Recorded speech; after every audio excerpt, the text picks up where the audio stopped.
Hey everybody, welcome to Afterlife Topics and Metaphysics and Wow. So I just put up a video talking about how I think the world is going to be very different in 10 years. Then lo and behold, this story suddenly drops and confirms exactly what I was saying.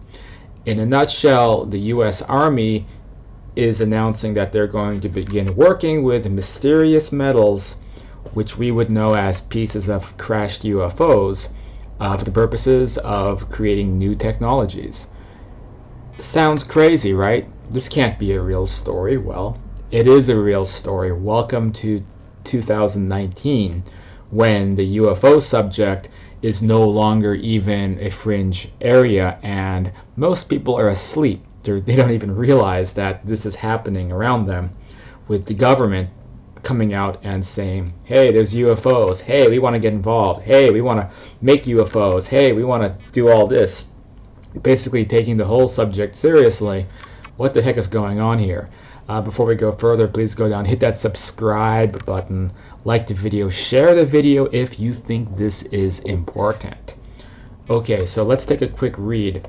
U.S. Army to test mystery metals owned by Blink-182 frontman at government facilities. And so if you don't know, basically here's what's going on. Here's what everybody in the UFO field kind of agrees. There's this front organization called To the Stars Academy. What's basically happened is the US government has decided, and not just the US government, but the elite powers that be, has decided it's time to finally roll out all the information about UFOs and ET contact and all of this. But they needed a strategy to be able to slowly release the information, as opposed to just dropping an information bomb on everybody, which could cause civil unrest and all these problems. So they concocted this strategy where they put the guy from Blink-182, you know, the 90s pseudo punk band that had all these infectious hits from 1996, 1997. And made him the frontman of an organization that basically is pretending to be a private group independently researching UFOs, but meanwhile they're working like this with the government to slowly release government-approved information about UFOs, which they have renamed UAPs. And so if you've seen all the crazy footage, if you've seen the documentaries, if you've seen, for example, the guy from the Nimitz encounter, he was on Joe Rogan recently, describing his story. All this information that the Navy is releasing through a third party, which is this To the Stars Academy, and it's part of what we call like a slow disclosure rollout, which actually makes perfect sense, because when it comes to the whole ET subject, like, people are not ready to just get hit with all that information at one time. People need to have a slow rollout to be able to comprehend concepts like we're not alone in the universe, there are ET visitors, and that most importantly, we have access to their technology. But they don't want to reveal that we already have that technology. They want to make sure that people think that we're just discovering it for the first time. So they're kind of going back in time. So I think that the governments have had ET technology since probably the 50s, since probably Roswell.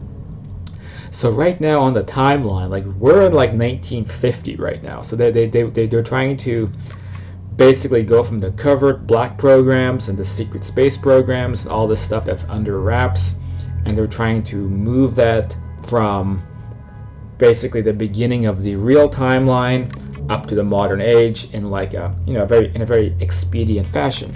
So we know that at some point, probably in the 50s, they were experimenting with mysterious alloys, mysterious metals, technology from possible crash sites, and this has led to God knows what leading up to the modern age. And many people speculate secret space programs. I highly recommend the Bob Lazar Joe Rogan interview to highlight some of that, as we go into the idea that we have hangars full of these UFOs with American flags on them that have been retrieved from sometimes very old crash sites and refurbished and turned into American assets. So that's kind of what's going on. Now all of this sounds like conspiracy theory stuff, but look, now it's not. Now it's for real.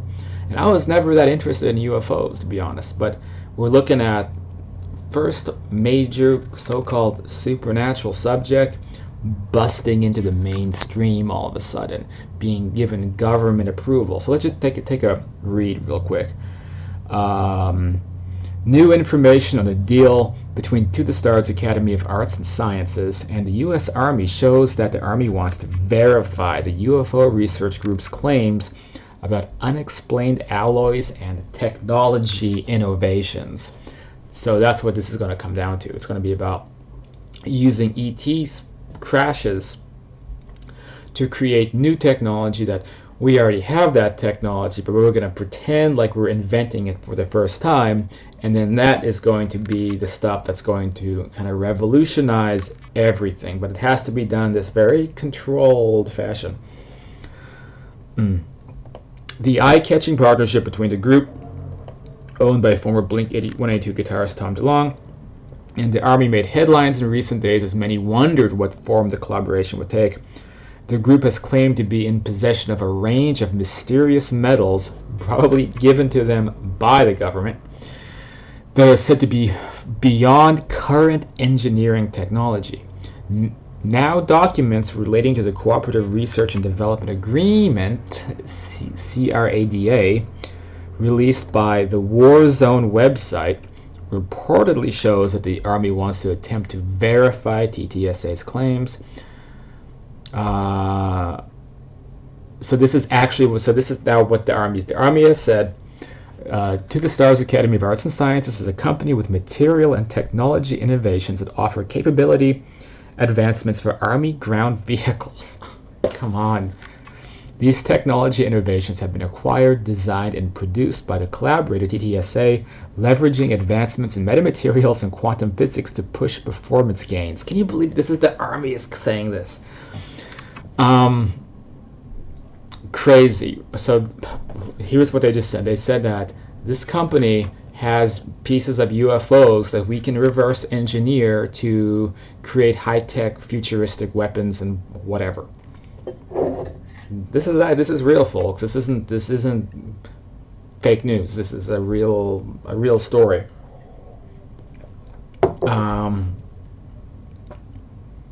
The agreement goes on to say that the government wants to assess, test, and characterize the material at government facilities to compare them with known commodities to understand what would be required to reproduce the advancements. The documents reveal the agreement will finish in September 2023. So here's what's going to happen. Because I've actually been predicting this whole saga. I even predicted that this would be happening about this time in this year. Like last year, I was writing like on the Reddit forums about this stuff that, by 2019 they'll be revealing materials, the government will be working with it, because it's really obvious what's going on. So here's what's going to happen next. So first of all, let's just be real for a moment. There is no way under normal circumstances the U.S. military would do something like this without making it classified. Okay, so if they're just now discovering UFOs for the first time, then it would be completely classified. They wouldn't be like, "Ooh, let's go to this company. Ooh, you guys have UFO materials? Cool, let's work with that and release a public announcement about it." That would never happen. It's completely silly to imagine that. Obviously, this has been going on a very, very long time. What's happening now is they're doing it in the light of day. So this is all controlled. This isn't like a discovery. They want to make it look like the Army is like, "Oh, this is cool. Let's work with these guys. Let's see if this is a real thing. Maybe we can create new technology out of it." They already have the technology. What they're going to do is they're going to spend about a year. They're going to confirm that it has anomalous properties. They're going to see these same guys from TTSA on Fox News, on CNN, and then we're going to see new people coming in, people from the Army saying, "Look what we can do. We can do this revolutionary stuff." They're going to focus on the technology angle. We're going to see some really crazy aircraft and things that will blow our mind, and they're going to say that, we developed this through the metamaterials. people who still have their heads in the sand will be like, ooh, metamaterials. I don't know what that is, but that's really neat. Meanwhile, it's going to be very obvious of what they mean is that they are using crashed extraterrestrial wreckage to create advanced technology. People are going to be so into the technology that not even the really skeptics, the people who are completely programmed and delusional about, you know, the decades of kind of social engineering that have made people opposed to UFO topics, they're all going to think, well, whatever, let's put the alien stuff aside. Look at this awesome technology. And so soon everybody will be on board. Within a year or 2 years, we're going to be seeing these crazy aircraft that we know have been in existence for a long time, like the TR-30B, I think that's the name of it, the big triangular ship that I have seen. I've seen the TR craft back in like 1997 out in Arizona. It was basically coming in and doing a rendezvous with an actual ET ship. This was during the same time as the Phoenix Lights. I was a kid. Whole neighborhood saw this stuff. And so I saw one of those TR-30Bs or TR-30B, whatever it's called. It's the number is eluding me, but you know that triangular ship. So I saw one once, as well as a much bigger craft that came in from orbit, and it was kind of doing like a rendezvous. So you know this craft comes down, and they sent their best ship to come meet it, and then the next night was the Phoenix Lights. So all this stuff happens. You know, people all over the place witness this stuff. But now they're going to make it official, so they're going to use the metamaterials like they probably really did like 30, 40, 50 years ago to create these new craft, new ships, maybe some crazy anti-gravity tanks. So we're going to like really interesting, cool, like stuff you'd imagine in Japanese anime or something, you know, like maybe hovercraft and tanks that can do all these awesome things, and aircraft that can bend gravity. And for example, you'd say you want to take a trip to Mars, you just kind of bend gravity, bend space, and then whoop, whoop, whoop, hop over and you'll be on Mars in 10 minutes. So we'd be looking at the beginning of a new space age, kind of a science fiction Star Trek universe, but that's going to take a while to get there. But it's going to begin with probably some new gizmos, some new little high-tech gadgets, which they'll be saying, oh, we made this through the metamaterial, now we're reproducing it. And so at some point, as that timeline finishes, and that may be just a couple of years, you know, they'll have all these new gadgets, popular mechanics, the new metamaterials, and what to expect. At some point, they will begin pushing the idea, like, look, this stuff came from extraterrestrials, and then it's like, we're in communication with the extraterrestrials, and this is who they are, and this is what they want. And when it comes time to finally disclose the ETs, they'll probably be the very human-looking ETs that a lot of people encounter. They call them like the Nordics, or whatever term you want to use. But it's not just the big bug-eyed gray aliens, you know, the people who they want to use to, you know, introduce the masses to the subject. It's going to be the ones who look like us, because that's the only way that we're not going to flip out. I wouldn't be surprised. Like, if I were the military, what I would do is I would bring out an ET who looks just like a human, and bring him out officially as somebody who's not from this planet. You know, bring out the official spaceman, who everybody can, you know, identify with. Not some crazy bug-eyed thing. Bring out like a guy in a suit and a tie who says, yeah, I came from the Pleiades, or whatever it might be. And you know, they don't look fully like us. A lot of times they have like white hair, and they're kind of built differently. Sometimes their eyes are a little bit larger, but probably just enough distinguishing characteristics so people can tell this guy's a little bit different. And from then we can acclimate toward there being ETs. And so that's what's happening. Let's see what happens in the next 10 years. But this is, I would bet money on it. In fact, I'm almost willing to invest into the TTSA stock a little bit, because I think that this is a government-sanctioned company, and all this new technology is going to be flowing through that company, and it's going to be a multi-billion, maybe trillion-dollar company, I think, when it's through. Just an idea. I might be wrong, but if this all continues as it seems to be continuing, I personally, I mean, what's the harm in, you know, putting a few bucks in the TTSA stocks, possibly. Anyway, that's it for this video.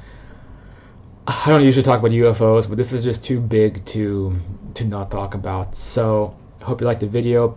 Subscribe, check out books where I talk normally about extra-dimensional stuff like life after death.